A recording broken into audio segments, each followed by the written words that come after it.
SQL Server 2016 Introduction to SQL Server Query Store. While doing performance troubleshooting, have you ever wished for a process that was easier and faster to follow, especially when your system had slowed down and your business has been impacted? Or there can be situations where you would have loved about a feature with which you could compare the execution plans for a query from a different time frame easily and quickly, and to even regress the query plan instead of going through a lengthy process of using a plan guide to do that, to be able to make sure that execution plans for the queries were not lost even after the service or upgrade. It would have been a better thing, right? If you are looking for such features, then yes, with SQL Server 2016 Query Store, you can achieve all these things. In this tutorial, I'm going to talk about this query store and how it greatly simplifies the performance troubleshooting process. What is a query store? A query store is a new feature that was introduced in SQL Server 2016, which, once enabled, automatically captures and retains a history of queries, query execution plans, and the required runtime execution statistics for you to troubleshoot the performance problems caused by query plan changes. This new feature greatly simplifies performance troubleshooting by helping you quickly find performance differences even after a server restart or upgrade. If you are a DB or if you have been doing performance troubleshooting, you will love this newly introduced query store feature. In short, it records and stores every query plan generated along with their runtime statistics like execution count, row count, execution cost, IO and memory usage onto the user database. Now let's see what are the advantages of using Query Store.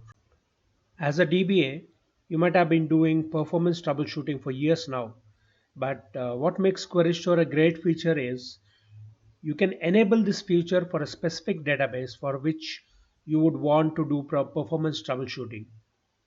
It's integrated in SQL Server engine itself. So once it's enabled, Query Store works like a flight data recorder on your SQL Server database. And it also works on Azure SQL Server database version 12. And it automatically captures a history of queries executed, execution plans used, query runtime execution statistics aggregated over interval, and also retains these for your troubleshooting performance problems caused by query plan changes.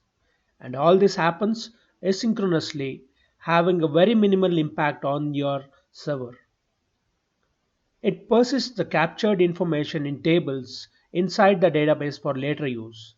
So this means it helps you in getting insights on query and overall performance of database, and greatly simplifies the performance troubleshooting by helping you to quickly find the performance difference, and you can get all this information even after a server restart or upgrade, as it persists this information inside internal tables of the database, unlike during the regular operation where a plan cache is stored in memory only and it is lost after the server restart. This is available even after a server restart. As part of the regression, it allows you to enforce policies to direct the query engine, compile queries, and executes them in a specific manner. That is, you can specify to choose a specific execution plan to use rather than the default one, something that you have been doing all along with force plans earlier.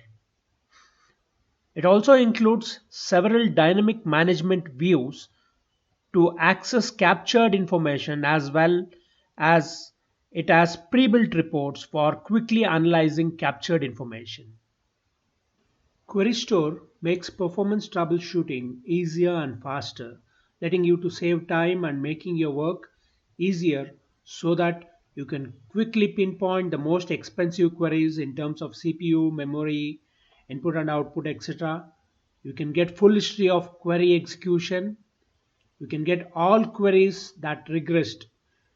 You can easily force a better plan from history with a single line of tsql if you find a query was regressed, and you can also safely do a server restart or upgrade without losing captured information, as they are stored part of internal database tables.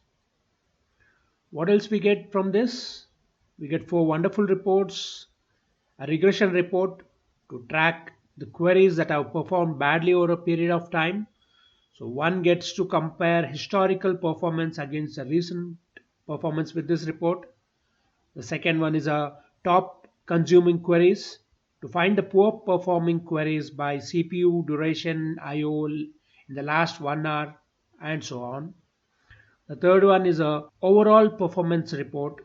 This report gives the average response times taken, total queries executed, and so on. And the last one is tracked queries, which is useful to see the trend in performance of a particular query. Query store, when to use it? There are some of the common scenarios where you can leverage the query store feature. They are: if you would want to understand what kind of workloads your customers or users are actually using, since it captures query text as well as the query execution plan.